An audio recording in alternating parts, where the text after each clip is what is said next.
অনেকদিন পর নিজেকে নিয়ে কিছু কথা লিখলাম। ধ্বংসের দিকে তাকিয়ে মুচকি হাসি দেওয়া অদ্ভুত মানুষ আমি।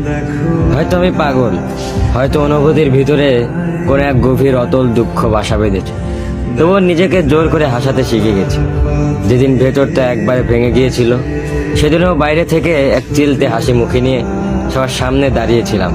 কষ্টগুলোকে আমি বন্ধু বানিয়েছি, একাকিত্বকে আপন করে নিয়েছি।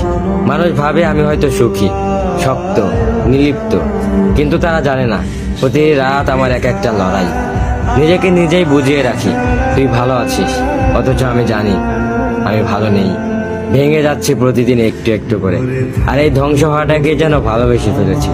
আমি সেই মানুষ যে হার মানার আগে হাসে, কারণ জানি কান্না দেখিয়ে লাভ নেই। পৃথিবী শুধু শক্তদের মনে রাখে, দুর্বলদের নয়। তাই আমি অদ্ভুত, আমি অনুভূতির আগুনে পুড়ে যাওয়া নীরব যোদ্ধা।